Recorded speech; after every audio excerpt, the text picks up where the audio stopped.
కొప్పర్తి కథావాహిని శ్రోతలకు స్వాగతం.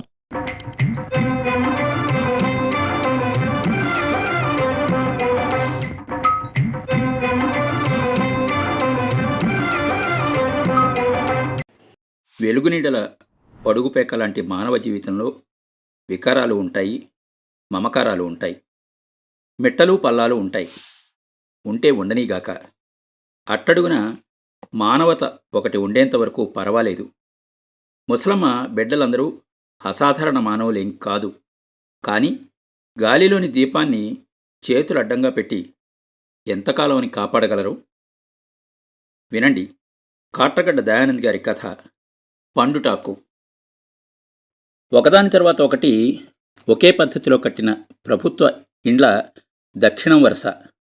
రెండు పోర్షన్లని ఒక్కొక్క ఇల్లుగా, ప్రతి ఇంటికి ఆ చివరి నుండి ఈ చివరి వరకు పెద్ద ఎత్తు అరుగుతో మొత్తం 10-12 ఇండ్ల వరుస. ఇంటికి నడుమ ఖాళీ స్థలం. వెనక ఉత్తరం వైపున ఆ వైపుకి మరొక వరుస ఇళ్ళు. ఆ ఇళ్ళని కలుపుతూ ముందు పక్క సన్నని కంకర రోడ్డు కావల కనుచూపు మేరనంతా పచ్చపచ్చగా నిగలగాడుతున్న కర్రతుమ్మ చెట్ల చెరువు. ఒక ఇంటి ముందు కళ్ళాపు చల్లి చక్కగా ముగ్గులేసి ఉంటే, మరో ఇంటి ముందు సిమెంటుతో గచ్చు చేసి రంగవల్లులు తీర్చి ఉన్నది. కొన్ని ఇళ్ల ముందు వేప చెట్లు, గానుగ చెట్లు బలంగా ఏపుగా పెరిగి ఉంటే, కొన్ని ఏ అడ్డు ఆచ్ఛాదన లేక నగ్నంగా బోసిగా ఉన్నాయి. ఇళ్లలో ఆడవాళ్ల వంట హడావిడి. ఇళ్ల ముందు అరుగుల మీద బడికి వెళ్లాల్సిన ఆడపిల్లలు తలలు చిక్కు తీసుకుంటూ జడలు వేసుకుంటూ ఉంటే, మగపిల్లలు పుస్తకాలు ఆట వస్తువులు సర్దుకుంటూ ఉంటే, అంతా బాల్యం చదువుల హడావిడి. ఆరో ఇంటి రోడ్డుకి ఆవల పశువుల పాకలోంచి ముసలిబర్రె పడుకుని మోరెత్తి మిగతా పశువుల్లాగే నెమరేస్తూ జంగిలిగొడ్లవాడి కోసం ఎదురుచూస్తున్నది. అదే సమయాన రిక్షా, చిన్నోడి సరుకు రిక్షా ఆ ఇంటి ముందున వేప చెట్టు కింద ఆగింది. రిక్షా వెనకే నడుస్తున్న పొడవాటి మనిషి కిందికి జారిన తెల్ల పంచెను పైకి ఎగ్గట్టి రిక్షాలో గువ్వలా ముడుచుకుని పడుకున్న ముసలమ్మని 2 చేతుల్లో ఎత్తుకుని చెట్టు కింద వేసున్న ఇనుప వైరు మంచం మీద పడుకోబెట్టాడు. రిక్షా చిన్నోడు ముసలమ్మ చేతికారని చిన్న గుడ్డల సంచిని మంచం దగ్గరగా పెట్టి రిక్షాను నెట్టుకుంటూ వెళ్ళిపోయాడు. అతను తెరిచున్న ఇంటి తలుపుల వైపు ఓరగా చూశాడు. లోపల నుండి వస్తూ వదిన ప్రభావతమ్మ కనపడింది. మొహం మళ్ళీ ముసలమ్మ మంచం వైపు తిప్పి నిలబడ్డాడతను. మంచంలో పడుకుని ఎగశ్వాసను అతి కష్టంగా పీలుస్తున్న అత్తను చూసింది ప్రభావతమ్మ. ఆమె వడలిపోయిన తోటకూర కాడలాగా ఉన్నది. నెత్తిమీద చేతివేలి గెనుపంత పెరిగిన తెల్లని జుట్టు, విపరీతంగా ముడతలు పడిన ముఖము, ఆయాసంతో ఎగిరెగిరి పడుతున్న ఆచ్ఛాదన లేని ఎద, ఎక్కడికక్కడ ఎగిరిపోయి ఎర్రగా గారపట్టిన పళ్ళు. ఈడ ఉండనని పోయినామని మళ్ళీ ఎందుకు తీసుకొచ్చావయ్యా? చాకిరీ చేసి ఓపిగ్గా వండి వార్చడానికి ఈడెవరూ తీరిగ్గా కూర్చుంలేరు. ముఖం నల్లగా పెట్టుకుని మరిదిని చూస్తున్నది. అతడేమీ మాట్లాడలేదు. పోయి 10 రోజులు గాల. పోయేటప్పుడు విచ్చుకున్న పువ్వాల పోయిద్ది, వచ్చేటప్పుడు రోగం ముద్దై నెత్తుటి నరమాల వచ్చుద్ది. ముసలమ్మ అవతారాన్ని చూస్తూ నిష్ఠురంగా పలికింది. ముసలమ్మ ముఖం కాస్తెత్తి జీవం లేని కళ్లతో కోడలి వైపు చూసింది. 4 రోజుల నుంచి జ్వరం, ఏమీ తినక ఏరబడిపోయింది. మా ఆడదేమో పుట్టింటిపోయి ఆడనే ఉంది. నాకేమీ పాలుపోక అన్న ఆసుపత్రిలోనన్నా చేరుస్తాడని పైన ఉన్న వేప కొమ్మని చేత్తో వంచుతూ అన్నాడు అతను. నిజమే, మీ ఆడోళ్ళేమో పుట్టిళ్ళకి పోతారు, చాకరీ చేయను ఎత్తిపోయిను, ఆ గ్రహచారం అంతా నాకే పట్టింది. ఆస్తి అంతా మీ ఏదాన్నే పోసింది ముసల్ది. ఎన్నడనా ఒక్క పూట ముద్దేశారా? చూడాల్సి వచ్చేటప్పటికి పెద్ద కొడుకు కోడలు గుర్తొస్తారు. అయినా మాకేం పట్టిందని? తీసపో, నేను చేయలేను అందామె గట్టిగానే. దానికి అతడేమీ మాట్లాడలేదు. జంగిలిగొడ్లవాడు బర్రెగొడ్లను విప్పుతూ ఒక క్షణం ఇటువైపు తిరిగి చూసి నిర్లిప్తంగా వాటిని అదిలిస్తూ తోలుకు వెళ్ళిపోయాడు. 2-3 బడిపిల్లలు జట్టుగా కలిసి కబుర్లు చెప్పుకుంటూ ఏవో పిండి వంటల్ని పంచుకుని తింటూ తాపీగా నడిచి వెళ్తున్నారు. దేవతా వస్త్రాలు ధరించిన ఆసుపత్రి నర్సు ఒకామె నిండిపోయిన పాలిండ్ల బరువుతో కాళ్లకు అడ్డం పడుతున్న చీరని తిట్టుకుంటూ ఇంటి దగ్గర ఆ సమయానికి ఆకలి ఏడ్చే 6 నెలల పసికందు కోసం ఇవేవీ గమనించకుండానే తన నివాసం వైపు హడావిడిగా నడిచింది. ప్రభావతమ్మ ఇంట్లోకెళ్ళి ఏదో పని చూసుకుని వచ్చి, ఈ ముసలిది సచ్చిందాకా మమ్మల్ని ఏపుక తినట్టుంది, 90 ఏళ్ళు ఇంకా ఉండి ఎవరిని ఉద్ధరించాలనో అని పెద్దగా మొదలుపెట్టి దూరాన వస్తున్న భర్త గోపాలయ్యని చూచి గొంతు తగ్గించింది. అతడు ఇంటికి చేరేప్పటికీ అంతా నిశ్శబ్దమైంది. అందరి వైపు ఒకసారి తేరిపార చూసి మంచంలోని ముసలమ్మ చెయ్యి పట్టుకుని చూశాడు. పొట్ట మీద కూడా చెయ్యేసి చూశాడు. జ్వరంతో మండిపోతోంది. ఎప్పటినుంచి జ్వరం? తమ్ముణ్ణి అడిగాడు గోపాలయ్య. 4 రోజుల నుంచి అన్నా. తగ్గుద్ది కదా అని అనుకున్నా. మందులు ఏమైనా వేసుకుందా? మధ్యలోనే అందుకున్నాడు గోపాలయ్య. ఆచార్య దగ్గర 2 సూదులు వేయించుకుంది. అన్నకాడికి తీసుకెళ్తే ఆసుపత్రిలో చూపిస్తాడే అని చెప్పినా వినిపించుకోవాలా. ఇవాళ బలవంతాన్ని రిక్షాలో వేసుకొచ్చా చెప్పాడు తమ్ముడు. ముసలామె లోగొంతుకతో నీళ్లు అన్నది. గోపాలయ్య భార్య వైపు చూసి చెంబుతో నీళ్లు తే అన్నాడు. ఆమెకు తేవడం ఇష్టం లేనట్టు కాసేపు కదలలేదు. 2 నిమిషాల తర్వాత మళ్ళీ ఏమనుకుందో ఏమో నిశ్శబ్దంగా కదిలింది. ఆ వెనికే గోపాలయ్య కూడా ఇంట్లోకెళ్ళి అలమారాలో వెతికి 2 రకాల బిళ్ళలు తీసుకొచ్చి ముసలామెను లేపి కూర్చోబెట్టి మందులు గొంతులో వేసి నీళ్లు తాగించాడు. అయ్యో, నేను మాత్రం చేయలేను. ఇన్నాళ్ళు సంసారాన్ని ఇంత మాత్రం నువ్వు వీడ్చుకొచ్చింది చాలు. మనకేం మళ్ళు మాన్యాలు లేవు అందరికీ కూర్చోబెట్టి పెట్టడానికి. నాకు చేసే ఓపిక కూడా లేదు. ఏమంటాడోనని భర్తను అనుమానంగా చూస్తూ ధైర్యంగా తన మనసులోని మాటల్ని బయటపెట్టింది ప్రభావతమ్మ. గోపాలయ్య తల్లివైపు భార్యవైపు ఒకసారి చూసి పళ్ళు కొరుకుతూ, అసలు ఈ ముసలిమడికి బుద్ధి లేదు. ఈడ నుంచి పోవద్ది అంటే ఆడేందో బూడిద పెట్టినట్టు పరుగులు తీసుద్ది. ప్రాణం మీద తెచ్చుకునిద్ది. మంచాన పడితే ఆవిడ సేవలు చేయాలి నీకు అని కోపంగా భార్య వైపు తిరిగాడు. ఆమెకి ధైర్యం వచ్చింది. అందుకనే రిక్షా చిన్నోని పిలిపించి మళ్ళీ బండి కట్టించు. వాళ్ళ సావేదో వాళ్ళు పడతారు. నోర్మీ లంచముండా, ఊరికే వాగుతూ ఉంటావు, పళ్ళు రాలకొడతా. మళ్ళీ మాట్లాడేవంటే తల్లిని చూడడం ఎవడికి తప్పుద్దే? మనకి ఇంకో బిడ్డుంటే సాక్కోకుండా పారేసుకుంటామా? ఎవడికోసం చూస్తావు? పోలోపలి పో అంటూ గదిమాడు. రాలగొడతావయ్యా, నీకేం రాలగొడతావు? నీకేనా అయింది అమ్మా? నీతో పాటుగా ఇంకో కొడుకు కూతురు ఉండారుగా.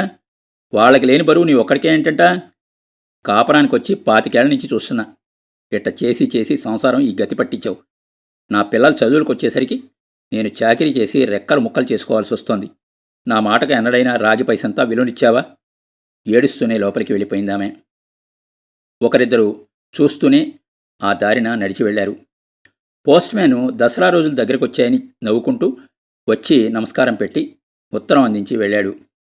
తిరుపతి నుంచి పెద్ద కొడుకు రాసిన ఉత్తరం. ఆ నెల ఖర్చులకి డబ్బులు పంపమని. ఆ ఉత్తరం చదివి మడిచి జేబులో పెట్టుకున్నాడు గోపాలయ్య. తల్లి మంచం దగ్గరికి వెళ్ళి ఆమె మీదకు వంగి, సూదేసుకుంటావా అని అడిగాడు గోపాలయ్య. నాకెందుకురా ఇంకా సూదులు మందులు, ఇట్టనే ఈ జ్వరంతోటే కడతీరిపోతే పోలా గొణుకుతూ అన్నది తల్లి. ఇది అంత తొందరగా కడతీర్చే రోగం కాదులే. సూది పడితే తెల్లారేసరికి లేచి కూర్చుంటావు. లేలే, నా ఇల్లు నా ఊరు అనుకుంటూ మళ్ళీ ప్రయాణం కడతావు. వాడికాడనైనా ఉంటావా? అదీ లేదు. నీ సొంత మొగుడు సంసారము. ఆ ఊరిని వదిలి ఆ గుడిసెను వదిలి ఉండవు కదా. కోపంగానూ బాధగాను అన్నాడు గోపాలయ్య. ఏదో నా హయం ఇట్ట గడిచిపోయిందిలేరా. ఇప్పుడైనా ఒక అమ్మతో అనిపించుకోకుండా చేయించుకోకుండా సాగిపోతే అంతే చాలరా. అయినా నీ పిచ్చిగాని పండిపోయి నాకు తొడిమూడకుండా ఎన్నాళ్ళు చెట్టుకోమనంటి పెట్టుకుని ఉండుద్దిరా. ముసలమ్మ అంత జ్వరంలోనూ కొడుకుని సమాధానం చెప్పలేని ప్రశ్న అడిగింది. ప్రభావతమ్మ ఎర్రబడిన కళ్ళతో లోపల నుండి ముగ్గురికి టీ నీళ్ళో కాఫీ నీళ్ళో తెచ్చిచ్చింది. ముసలిది లేచి కూర్చుని ఆర్చుకుంటూ చెమటలు పట్టిందాకా తాగింది. గోపాలయ్య కూడా తాగి చాలాసేపైంది వచ్చి, ఓపీలో జనం లైన్గట్టుంటారు, మధ్యాహ్నం వచ్చి ఇంజెక్షన్ చేస్తాను అని అంటూ తాగుతున్న తమ్ముడి వైపు తిరిగి, నువ్వంటరా మధ్యాహ్నం అన్నం తినలేదు గాని అన్నాడు. లేదన్నా, నువ్వుల కోత అయిపోయింది, తొక్కించాలా. రేత్రికి కూలోళ్ళని రమ్మన్నాను, ఎల్లాలా అన్నాడు తమ్ముడు కూడా లేచి నిలబడి. జేబులో ఉత్తరాన్ని భార్య చేతికిచ్చి బయలుదేరాడు గోపాలయ్య. ఆ వెనుకే తమ్ముడు కూడా బయలుదేరాడు. అక్కడికి 3 మైళ్ళ దూరంలోని గోపాలయ్య సొంత ఊరు. అక్కడ తాతల నాటి నుంచి వస్తున్న ఒక గుడిసె ఉన్నది. గోపాలయ్య తల్లిదండ్రులు వారి హయాంలో సంపాదించిన 4 ఎకరాల పోరంబోకు 1 ఎకరా పట్టాభూమిని అనుభవిస్తూ వేరే ఇంట్లో కాపురం ఉంటున్నారు. తమ్ముడి కుటుంబంలో ఆ ఇళ్లకు అరఫర్లాంగు దూరంలో ఉన్న ఆసుపత్రిలో అటెండర్ ఉద్యోగం గోపాలయ్యకి. తల్లికి మాత్రం ఊళ్ళో ఉన్న ఆ గుడిసె మీద అమితమైన మమకారం అని అనుకుంటారు అంతా. ప్రాణం పోతే ఆ గుడిసెలోనే పోవాలని, తన అస్థికలు మాత్రం ఆ ఊరి చెరువులోనే కలపాలని ఆమె తీర్మానం. అయితే ఈ కరువు రోజుల్లో కొడుకులను కోడలను ఇబ్బంది పెట్టడం ఇష్టం లేకనే తాను చేసుకోలేకపోయినా ఆ గుడిసెలోని ముసలమ్మ పడి ఉండే విషయం ఆమెకు మాత్రమే తెలుసు. కోడలకు మాత్రం ముసలామని చూస్తే కోపం. ఆ కోపానికి చాలా కారణాలున్నాయి. ఏమీ ఆస్తి ఇవ్వకపోగా 90 ఏళ్ళొచ్చినా ఇంకా పోకుండా వాళ్ళ మీద ఆధారపడడం ఒకటైతే, ఏ ఆధారవు లేనివాడని ఉన్న 4 ఎకరాలు చిన్న కొడుక్కి కట్టబెట్టిందని మరో పక్క కోపం.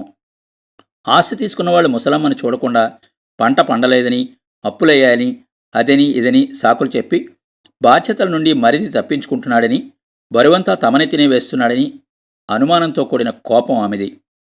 తల్లి ఊళ్ళో ఉంటే పాలు పెరుగు సీసాల దగ్గర నుంచి బియ్యపు సంచుల దాకా గోపాలయ్య తీసుకువెళ్ళడం ఆమెకు ఏమాత్రం ఇష్టం లేదు. కట్టుడు గుడ్డల కాడ్నుంచి బియ్యం మూటల దాకా ఈయన మొయ్యాల్సిందే. ఏనాడైనా చిన్న కొడుకు గాని కూతురు గాని ఒక్క ముక్క జాకెట్ గుడ్డన్నా కుట్టించిన పాపాన పోలా. ఎప్పుడైనా ఈయన కొనిచ్చిన జాకెట్ ముక్క కంటికి కాస్త నదురుగా కనపడితే చాలు, మెల్లిగా కూతురి సాగనంపేది మహాతల్లి. ఉన్ననాళ్ళు పెట్టాము, ఇవాళ మా పిల్లలు ఎదిగి ఖర్చులు పెరిగి కాలు చెయ్యాడక మా ఇబ్బందుల్లో మేముంటే మా ఆడబిడ్డకు పెట్టలేదని కొరవ. అప్పుడెప్పుడో అప్పుగా ఇచ్చిన 5,000 అడిగితే ఆయమ్మ మా గడప తొక్కను అన్నదిప్పుడు. ఏం చేస్తాం, బెల్లం ఉన్నప్పుడే కదా మా ఈగలు ముసిరేది. ఇందాక హడావిడిగా వెళ్ళిపోయిన నర్సు తిరిగ్గా వస్తుంటే ఆమెను ఆపి తన బాధనంతా మాటల్లో వెళ్ళగక్కుతోంది ప్రభావతమ్మ. ముసలామె కోడల వైపు ఒకసారి చూసి మళ్ళీ కళ్ళు మూసుకుంది. కొడుకు రాసిన ఉత్తరం చదువుకున్నాక ప్రభావతమ్మ బాధ మరింత ఎక్కువైంది. చాలీచాలని జీతానికి తోడు కొడుకులిద్దరూ బయటుండి చదువుతూ ఉండడంతో పెరిగిన ఖర్చులు, పెద్ద కొడుకు తిరుపతిలో 2వ సంవత్సరం ఇంజనీరింగు, చిన్న కొడుకు నెల్లూరులో ఇంటర్ 2వ సంవత్సరము చదువుతున్నారు.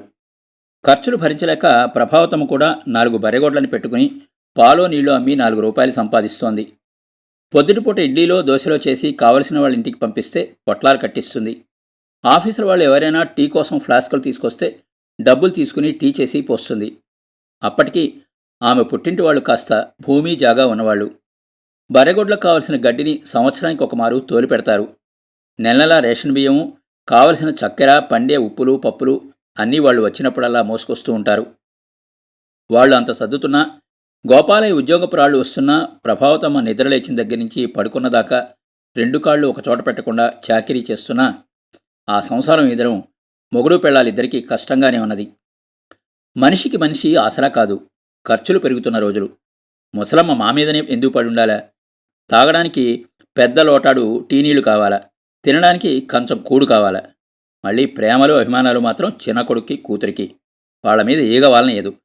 మా బాధల్లో మేం కాకుండా ఉంటే ఇదొక గుదిబండ మాకు. నర్సు తీరిగ్గా నిల్చుని వింటోంది. ముసలమ్మ అసహనంగా మంచంలో అటు ఇటు కదిలింది. తను రావడం కోడలికి ఇష్టం లేదని ఆమెకి తెలుసు. 4 రోజులు జ్వరంతో అట్టనే మంచాన్ని కరుసుకుని పడుకుంటే చిన్న కొడుకొచ్చి చూసి వాడికి ఎటూ పాలుపోక వద్దంటున్నా కూడా వినకుండా ఇక్కడికి తీసుకొచ్చి పడేశాడు. గతిలేక రావడమే ఇక్కడికి ఆమెకి. ఎవరి సంసారాలతో వాళ్ళు సతమతమయ్యే రోజులు. తను వాళ్లకు భారమైందని ముసలమ్మకి అంతులేని బాధ. దానితోడు కొడుకు కోడలు తన గురించి ఘర్షణ పడ్డం ముసలమ్మకి కళ్ళు మూసుకున్నా కూడా కళ్ల ముందు కదులుతోంది. తనింకా ఎందుకు బతికినట్టో అని మదనపడుతోంది. ఆస్తులు అంతస్తులు దాచిపెట్టి ఇవ్వలేదని కోడళ్లే కాదు కొడుకులు కూడా చాలా సందర్భాల్లో బయటపడ్డారు. పెట్టుపోతలు జరగడం లేదని, పుట్టింటి వాళ్ళు ఉన్నా తనకు లేని కిందే సమానమని కూతురు ఎప్పుడో బయటపడింది. ఆ రోజు మధ్యాహ్నానికి ముసలమ్మకి జ్వరం కాస్త తగ్గింది. ముసలమ్మ ఒంటి నిండా చెమట పట్టింది. భోజనానికి వచ్చిన గోపాలయ్య తల్లి జ్వరం చూసి, తగ్గింది, అయినా సూదేయించుకో అన్నాడు తల్లితో. నేనేమన్నా అడిగిదున్నానా ఏంటి? బతికిన సాలే, సూదొద్దు గేదొద్దు అంది నిష్ఠూరంగా. గోపాలయ్య కోపంగా తల్లిని చూచి ఆమెకి ఇష్టం లేకుండానే తోలు వేలాడే ఆమె చేతికి సూదిని గుచ్చాడు. 2 అరటిపళ్ళు తల్లి చేతికిచ్చి, ఇవి తిను, సాయంత్రానికి కాస్త చారణం తిందు అన్నాడు. అవి తీసుకుని, ఒరే నాకు కాస్త ఒక్కాకురా అన్నది కొడుకుతో. 4 రోజుల నుంచి తిండి లేకపోయినా నీకు ఒక్కాకు మాత్రం కావాలి అని లోపలికి వెళ్ళాడు. అప్పటికే ముందు గదిలో అన్నం కూరగిన్నెలు తెచ్చి పీట వాల్చి కింద కూర్చునుంది ప్రభావతమ్మ. కాళ్ళు చేతులు కడుక్కొని పీట మీద కూర్చున్న గోపాలయ్యకి అన్నం వడ్డిస్తూ, ఏయా ఏడన్నా డబ్బులు కనుక్కున్నావా అంది. ఎక్కడా పుట్టేట్లేదు, నెల మధ్య అయింది. చేబదులు కాదు కదా, 4 రూపాయల వడ్డీకి కూడా దొరికేట్లేదు అన్నాడు గోపాలయ్య ముద్ద నోట్లో పెట్టుకుంటూ. ఏం చదువులో ఏం ఖర్చులో, 2 ఏటికి ఇంత కష్టమవుతుంటే వెనకాల పిల్లడు చేరేసరికి ఇంకెట్టండబోతోదో. దాచిపెట్టుకున్న డబ్బులన్నీ అయిపోయా. ఒంటి మీద బంగారం అంతా కరిగిపోయి ఎమికలు మిగిలే. పసుపు కుక్కాల కింద ఇచ్చిన కాస్తంత నెలని వాళ్ళకే అమ్ముకుంటివి. కష్టపడి చెమటొచ్చిన డబ్బులన్నీ మంచినీళ్ళ కింద ఖర్చయిపోతుండే. 4 గోళ్ల పాడి చేస్తా కూడా మజ్జిగ నీళ్ళు తాగుతుంటివి. ఎట్లాగయ్యే సంసారం గట్టెక్కేది? చిన్న కవ్వంతో మజ్జిగ చేస్తూ నిరాశగా మాట్లాడింది ప్రభావతమ్మ. కాసేపు ఆగి, నాయుడన్న డ్యూటీకి రాలేదా అడిగిందామె. నాయుడు వాళ్ళ పక్క పోర్షన్లో ఉండే ఆసుపత్రి గుమాస్తా. భార్య తిరుపతిలో ఉద్యోగం. ఒక్కడే ఇక్కడ ఉంటూ 2-3 రోజులకోసారి భార్య పిల్లల దగ్గరికి వెళ్ళి వస్తూ ఉంటాడు. వచ్చాడు అన్నట్టుగా తలూపాడు గోపాలయ్య. నాయుడనని అడిగి చూడకూడదు అందామె. ఏమంటాడో. అయినా డ్యూటీ అయిపోయాక ఇంటికొస్తాడుగా, నువ్వే అడుగు. జీతం రాగానే ఇస్తామని చెప్పు. మజ్జిగాన్నం కలుపుతూ అన్నాడు గోపాలయ్య. బయట మంచంలో పడుకుని వింటున్న ముసలమ్మకు వాళ్ళ అవస్థ తెలిసి కడుపులో ఎవరో దేవినట్లయింది. చెయ్యి కడుక్కుంటున్న గోపాలయ్యతో, ముసలామ మరీ ఎండకపోయింది. ఆసుపత్రి నుంచి వచ్చేప్పుడు 2 సెలైన్ సీసాలు తీసుకురా. జ్వరం తగ్గితే రేపు ఇంట్లోనే కట్టచ్చు అందామె. సరే అన్నట్టుగా తలూపి చెయ్యి తుడుచుకుంటూ బయటకొచ్చిన కొడుకుని చూచి, ఒక్కాకు నవలక నాలుక జీవజీవమంటూ ఉందిరా అన్నది. గోపాలయ్య వినిపించుకోనట్లుగా మంచం దాటుకుని వెళ్ళిపోయాడు. ముసలమ్మ ఏదో గొణుక్కున్నది. మధ్యాహ్నం అన్నాలకెట్టుకొచ్చిన బడిపిల్లవాడిని బతిమిలాడి ఒక్కాకు తెప్పించి వాడి చేత ముసలమ్మకిప్పించింది ప్రభావతమ్మ. ఒక్కాకు పంటి కింద పడగానే పోయిన ప్రాణం తిరిగొచ్చినట్టింది ముసలమ్మకి. కోడలి మంచితనాన్ని మనసులోనే పొగుడుకుంటూ ఆనందంగా నిద్రలోకి జారుకున్నది. కొద్ది కొద్దిగా చీకటి తెరలు ముసుకునే వేళ ముసలమ్మకి మెళుకు వచ్చింది. మధ్యాహ్నం సూదిమందు వలనేమో జ్వరం పూర్తిగా తగ్గి బాగా హుషారుగా ఉంది. లేచి కూచున్నది. చిన్నపిల్లలు చెట్ల కింద ఆడుకుంటున్నారు. ప్రభావతమ్మ బర్రెపాలు పిండుతూ ఉంటే ఆ శబ్దం సంగీతభరితంగా ఉన్నది. వేప చెట్ల మీద కాకులు కీసరబాసరగా అరుస్తున్నాయి. ఆకాశాన మబ్బులడ్డం లేని చంద్రుడు మరింతగా వెలగడానికి సమాయత్తమవుతున్నాడు. దూరాన ఎక్కడినుంచో ఒక డ్రామా పద్యం గాలిలో తేలి వస్తోంది. అరవనర్సు ఒక ఆమె పనిలేక రోడ్లు కొలిచే ముగుడితో ఇంటి పనిలో సాయమన్నా చేయడని గిల్లి కజ్జాలు పెట్టుకుంటున్నది. ఆ సవ్వడి వినపడుతోంది. ముసలమ్మ మంచం దిగి కాళ్ళు కాస్త విసురుగా ఊపి చేతికర్రని తీసుకుని రెండిళ్ల మధ్య నుండి ఇంటి వెనక వైపుకు వెళ్ళింది. ఒంగుని ఒక్కో అడుగు వేసుకుంటూ మంచం దగ్గరికి వచ్చేసరికి పక్కింటి నాయుడు తలుపు తాళం తీస్తూ కనపడ్డాడు. ఏమవా, జ్వరం అంటనే, ఎట్టుంది అని అడిగాడు నాయుడు. పర్వాలేదు, కాస్త తగ్గింది నాయన. ఈ పూట లేచి నుంచున్నా. నా కొడుకు మాత్ర ఇచ్చినాక ఏ రోగమైనా ఆ పూటే అన్నది హుషారుగా. కోడలు పాలచెంబు లోపల పెట్టి బయటికొచ్చి, ఏమన్నా పిల్లలు బాగుండారా అని అడిగి సమాధానం కోసం ఎదురు చూడకుండానే, ఒక్క పూటకేమి వండుకుంటావులే, నేను పంపిస్తా అన్నది. నాయుడు ఏమీ చెప్పకుండా తలూపుతూ లోనికెళ్ళి లుంగి కట్టుకునొచ్చి ముసలమ్మ మంచానికి దగ్గరగా అరుగుమీద సతికిలపడ్డాడు. ఏం రోగమని ఆయన ఇయ్యాల తెరిపించింది. దిండు కింద ఉన్న ఒక్కాకును పంటి కింద పెట్టుకుంటూ అన్నది ముసలామే. ఊరంతా ఫ్లూ జ్వరాలే, ఆసుపత్రికి వచ్చే కేసులన్నీ అయ్యే అన్నాడు నాయుడు. మా కాలం జ్వరమని రోగమని ఎరుగుదామని ఆయన 3 పూట్ల 3 ముద్దలు రాగి సంకటో జొన్న సంకటో తినేవాళ్ళం. పండినోలైతే 2 పూట వరిబువ్వ. ఎంత గట్టి తిండి! ఆ రోజులే వేరు. పొద్దున్నే ఒక ముద్ద తిని ఒక ముద్ద కట్టుకుని నేను ఆయన ఊరు లేవకముందే పిల్లాగెల్లో ఉండేవాళ్ళం. ఆయన గెల్లోకి దిగాడంటే మళ్ళీ పైటేలకే పైకెక్కడం. మైకాను కత్తిరిస్తూనో పొరలు తీస్తూనో గ్రేడ్ చేస్తూనో సందేల దాకా నాకు కంపెనీలో పని. ఇంత డబ్బును ఎవడు ఎప్పుడు చూడలేదు నాయన. ఇప్పుడు కదా ఏడసూదిన రూపాయలు కలగల్లే. నాకు రూపాయికి అయితే అంటేనే అపురూపంగా ఉండేది. నాకు తెలిసినాక సవర బంగారం 18 రూపాయలు. మరిప్పుడో చెప్పుపోతోంది ముసలమ్మ. అన్నో, ఊకొట్టేవాళ్ళు ఉండాలే గాని ముసలిది రేత్రంతా చెబుతూనే ఉంటుంది, విసుగు విరామం లేకుండా. నాయుడికి టీ కప్పునిస్తూ ముసలమ్మకి గ్లాసులో తెస్తూ అన్నది ప్రభావతమ్మ. ఇయ్యాల కదంటయ్యా వీళ్ళందరికీ నేను పనికి రాకుండా పోయింది. ఎంత సంసారం, ఏం కథ. నాకు తెలిసేసరికి 4 నెలలు లేదు. నేను ఆయన ఈ మైకాగంలోనే ఎక్కడ పడితే అక్కడ కూలీనాలి చేస్తూ తిని తినక 3 తోబుట్టోళ్ళకి పెళ్లి చేశాడాయన. అడవి నరికి నానాగచాట్లు పడి 3 ఎకరాల పోరంబోకు ఇయ్యాలో రేపో మాగానయ్యేది 10 ఏళ్లు చాకిరీ చేసి ఇయ్యాల ఆ రూపుని ఉంచాడు చేన్ని. చిన్నోడికి కాస్త ముద్దేస్తుంది. కూతుర్ని అక్కడెక్కడో దూరాభారానిస్తే దానికింకా పెట్టలేదని కొరవ. ముసలమ్మ చెబుతూ ఉండగానే కోడలు నిరసనగా చూసి గడ్డివాం వైపు నడిచింది. పోతున్న మా కోడలు విసురు చూశావా, ఏమీ మిగిల్చి చేయలేదని కొరవ. అందరం రెక్కల ముక్కలు చేసుకుని వాడిని కూర్చోబెట్టి చదివిస్తేనే కదయా ఇయ్యాల చదువుకి 4 రాళ్ళు సంపాదిస్తోంది. కాలం అట్టాగొచ్చింది. ఏం మాట్లాడినా డబ్బు కాడికొచ్చే ఆగుద్ది. వింటున్నాడో లేడో అని నాయుడు వైపు చూసింది ముసలమ్మ. నా చిన్నతనాన పెద్ద గాలోన ఊరంతా ఎలా వచ్చిన 3వ రోజున మా అమ్మ నాయన కలరా వచ్చి చచ్చిపోతే ఆయన మా అమ్మ తమ్ముడు బెకారోడ్లాగా అయ్యాడు. అప్పుడెవరో ఎరికల్ది దాని కడుపు చల్లకుండా సోదిలో మా అమ్మ వచ్చి సల్లగా చూస్తానని నన్ను చేసుకోమని చెప్పింది. తర్వాత 15 ఏళ్లకు మళ్ళీ గాలోన. పొగలే చీకట్లు ముసిరినాయి. పని చూసుకుని గనులకు అడ్డం పడి 15 మందిమి 3 మైళ్ళు నడవాలన. ఎక్కడ గుంటుందో ఎక్కడ మెట్టుందో కనపడకుండా అంతా సదరంగా నీటిమయం. గాలికి ఎదురీత. ముందు నడుస్తున్న మా మగోళ్ళు 7. అలవాటైన బాటే అని వాళ్ళు ముందు నడుస్తుంటే వెనకాల ఆడోళ్ళం. గెనిపడిన బావి ఒకటి బాట పక్కన ఉండేది. అమాంతంగా 7 చేతిలో ఖాళీ అన్నం టిఫిన్లతో ముందుకు అడిగేసి మళ్ళీ మా కగపళ్ళ. ఏడుపులు మొత్తుకోళ్ళు. 4 రోజులకు గాని శవాలు పైకి లేవలా. ముసలమ్మ నడిమంచం మీద కాళ్ళు బార్లా చాపి కూర్చుని చెప్పుకుపోతోంది. నాయుడు శ్రద్ధగా వింటున్నాడు. గెనోలు డబ్బులేమీ ఇవ్వలేదా అడిగాడు నాయుడు. ఎక్కడిది నాయనా, గెల్లోపల దిగి సస్తేనే దిక్కులేదు. డబ్బులు కట్టేయాల్సి వస్తుందని పైన పుస్తకంలో ఓ పేరు రాస్త్రి. గెల్లోకి దిగే మనిషి వేరాయనే. అందున దారిలో సచ్చినులకి డబ్బులు కట్టిస్తారా ఈ ఓనర్లు? తోడబుట్టినోళ్ళ పెళ్లికి చేసిన అప్పులు మిగిల్చిపోయాడు పుణ్యాత్ముడు. కూలీ నాలీ చేసి అప్పులు తీర్చి పిల్లల్ని ఎక్కదీసేసరికి నా రెక్కలు పోయినాయి నాయన. ఇంకా నేనేడ మిగిల్చేది చెప్పు అని ఆగి, ఇన్నేళ్ళొచ్చినా ఈ కట్టెకి సావు రావటం లేదు నాయన అన్నది ముసలమ్మ. మొండి కట్టయిపోయినే చావంత తేలిగ్గా వచ్చుద్దా? బర్రెగొడ్లకి గడ్డి వేసొస్తూ కోడలన్నది. సరేలే, అసుర సంధ్యాల నీ పోసుకోలు మాటలాపు సైకిల్ మించి దిగుతూ గోపాలయ్య అన్నాడు. అప్పటికే చంద్రుడు ఊపిరి పోసుకుని ఉల్లాసంగా ఉన్నాడు. వీధి లైట్లు వెలగాల వద్ద అన్నట్టు గుడ్డి వెలుతురునిస్తున్నాయి. పిల్లవాడొకడు 12వ ఎక్కం రాక దాన్ని బట్టియం వేస్తూ అల్లాడిపోతున్నాడు. ఎవరింట్లో నుంచో మసాలా దట్టించిన కూరవాసన ముసలమ్మ ముక్కుపటాలని గాలమేసి లాగుతోంది. ముసలామె వారం రోజుల తర్వాత ఆ రోజున చారన్నం తిన్నది. పొద్దున్న ఉన్న వేడి కోడల్లో కాస్త తగ్గింది. ముసలమ్మ జ్వరంలాగాని. కోడలొచ్చి పక్క విదిల్చింది. లోపల వేపోయా మంచం అన్నాడు గోపాలయ్య. కరెంటు పోతే నిద్రపట్టదు. మీరన్నాలు తిన్నాక అరుగు మీద వేస్తే పడుకుంటాను అన్నది ముసలమ్మ. ఎందుకు తల్లి అరుగు మీద? పైనుంచి జారి పడితే ఇంకేమన్నా ఉందా అని ఆగి, పడుకుంటే ఈడనే పడుకో, లేదంటే ఇంట్లోకి కదులు అన్నది కోడలు. ముసలమ్మ అక్కడే మంచం మీద వాలింది. గోపాలయ్య స్నానం చేసొచ్చి బయట నీటి తొట్లో ఉన్న తాబేల్ని బయటికి తీశాడు. దానికి పసుపు కుంకుమ పోసి ఇంట్లో బదిలి పూజ చేయడానికి లోపలికి పట్టుకెళ్ళాడు.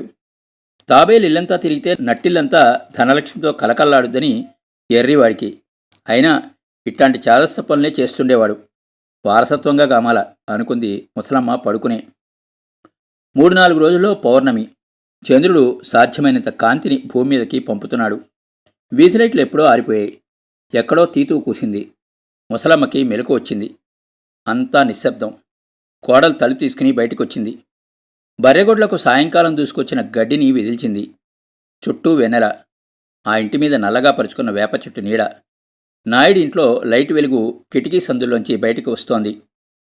ప్రభావతమ్మ మెట్లెక్కి పక్క పోర్షన్ తలుపుల్ని నెట్టుకుని లోపలికి వెళ్ళింది. ఆమె వెనకే తలుపు మూసుకున్నది. ముసలమ్మ లేచి కూర్చుని మంచం కింద నుండి మంచినీళ్ల చెంబు తీసుకుని తాగింది. మళ్ళీ పడుకుంది. ఆలోచనలతో నిద్రపట్టలేదు ముసలమ్మకి. మళ్లీ కాసేపటికి ఖాళీ అయిన అన్నం కూరగిన్నెల్ని తీసుకుని ప్రభావతమ్మ బయటికొచ్చింది. తెల్లగా తెల్లవారినా ముసలమ్మ మంచం మించి లేవలేదు. ప్రభావతమ్మ రోజులానే నిద్రలేచి బర్రెగొడ్ల దగ్గర బాగు చేసింది. బయట కసువు ఊడ్చింది, కళ్ళాపు చల్లింది, నీళ్లు మోసింది, స్నానం చేసి పూజ చేసుకుంది. గోపాలయ్య ఒక బర్రె పాలు తీసి 7 గంటల డ్యూటీకి తయారై తల్లి దగ్గరకొచ్చాడు. తల్లిని తట్టి లేపాడు. ఊ అని అటు తిరిగి పడుకుందామా. ఏమ్మా ఎట్టుంది అంటూ తల్లి చేయి పట్టుకుని చూశాడు. జ్వరం లేదు. లేచి కూర్చో, కాఫీ నీళ్ళు తాగితే కాస్త హుషారొచ్చుద్ది అన్నది కోడలు. కూర్చునుంది ముసలమ్మ. ముఖమంతా ఉబ్బిపోయింది. ఒంటిమీద ముడతలు మరింత వెడల్పు తేలాయి. కళ్ళు ఎర్రబడి ఉన్నాయి. నాయుడన్న మధ్యాహ్నం డబ్బులు తీసిస్తాడు, బ్యాంకులో కట్టి వాడికి పంపించు. ఎంత ఇబ్బంది పడుతున్నాడు అక్కడ. మళ్ళీ ఫస్టుకు సర్దమన్నాడు ఆయన్న అన్నది ప్రభావతమ్మ గోపాలయ్యతో. ముసలమ్మ కాఫీ 2 గుక్కలు తాగి సహించడం లేదని గ్లాస్ కింద పెట్టింది. వాంతి వస్తున్నట్టుగా ముఖం వికారంగా పెట్టింది. నిన్నటి మందులకి పైత్యమై ఉంటుంది అంది కోడలు. 10 గంటలకు అన్నం వేసుకొచ్చి ఇచ్చింది. కలిపి 2 ముద్దలు తిని సహించడం లేదని కుక్కకేసింది అన్నాన్ని. గోపాలయ్య భోజనాన్ని రాగానే చెప్పింది ముసలమ్మ అన్నం తినలేదని ప్రభావతమ్మ. తల్లి దగ్గరకొచ్చి జ్వరం చూశాడు గోపాలయ్య. ఏమా అన్నం తినలేదట అన్నాడు కొడుకు. ఏమోరా సహించడం లేదు. తెల్లగా అన్నాన్ని చూస్తుంటే కక్కొచ్చేట్టుంది అన్నదామె. నీకు ఒక్కాకు నవలొద్దని ఎన్నిసార్లు చెప్పినా వినవు. లోటాలు లోటాలు సలసలమాడే టీ నీళ్లు కావాలే. ఆ నాలుక రుచి తప్పిపోయినట్టుంది అన్నాడు కొడుకు కోపంగా.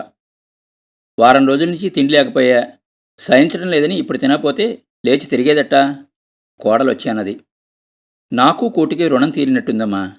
నాలుక్కి సహించకపోతే నేనేం చేసి చెప్పు అన్నది ముసలమ్మ. ఆ విధంగా 3 రోజులు గడిచింది. అన్నం కలపడం, సహించడం లేదనడం, కొడుకో కోడలో కోప్పడితే 2 ముద్దలు తిని కుక్కకి వేయడం. కోడల కోపం వచ్చి గట్టిగా కేకలేసింది ఓ రోజు. నువ్వు వేళ పెట్టింది తింటావా? తిను. ఉగ్గబట్టుకుని కూడు తినకుండా నా వాకిట్లో పడి ఉండాల్సిన పని లేదు. మా పాపాలు మాకున్నాయి. మళ్ళీ నీ పాపం ఎందుకు? ఇక్కడ ఉండడం నీకు ఇష్టం లేకపోతే నీ ఇష్టం వచ్చిన వాడి దగ్గర ఉండు. అంతేగాని కూటికి నాకు రుణం తీరిపోయిందంటే కుదరదు. సానా రోగాల్ని విన్నాం గాని ఇదేం రోగమో నేనెక్కడా వినలా. అదే రోజున 2 సెలైన్ సీసాలు తీసుకొచ్చాడు గోపాలయ్య. వాటిని చూస్తుంటేనే భయం పుడుతోందిరా అన్నది తల్లి. నన్ను ఆ ఏట్లో దొర్లించక ఇంకా ఇవన్నీ ఎందుకురా అని ఏడ్చింది. కొడుకు వినలేదు.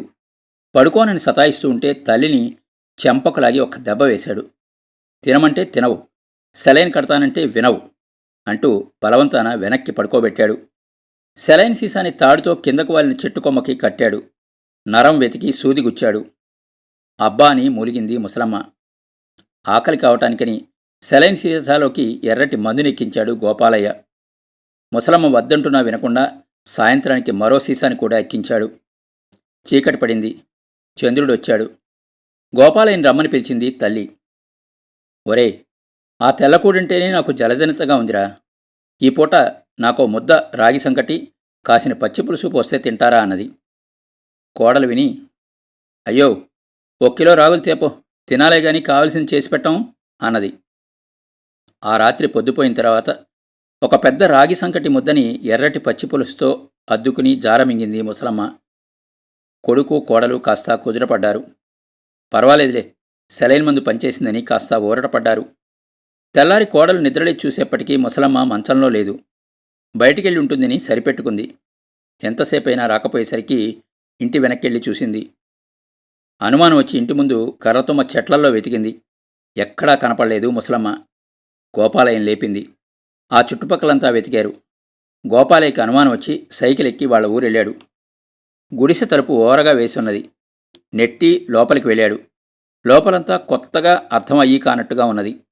నట్టింట్లో తూర్పు పడమరలుగా ఒక చాప పరిచి ఉన్నది. చాప మీద తెల్లటి గుడ్డ పరిచి ఉన్నది. తూర్పు వైపున గుడ్డ కింద తలగడా పెట్టి ఉన్నది. తలగడ పక్కనే దీపం వెలుగుతూ ప్రమిద, సాంబ్రాణి కడ్డి వెలిగి ఆరిపోయిన వాసన ఆ గుడిసె నిండా పరుచుకున్న ఉన్నది. గోపాలయ్యకి ఒక్కసారిగా దుఃఖం పొంగుకొచ్చింది. పెద్దగా వెక్కిళ్ళు పెడుతూ ఏడుస్తూ గోపాలయ్య తమ్ముడొచ్చాడు. ఇంటి పక్కల వాళ్ళు చేరారు. అందరూ కలిసి వాగు, వంక, చెట్టు, పుట్ట గాలించారు. కానీ ముసలమ్మ జాడ మాత్రం లేకుండా పోయింది.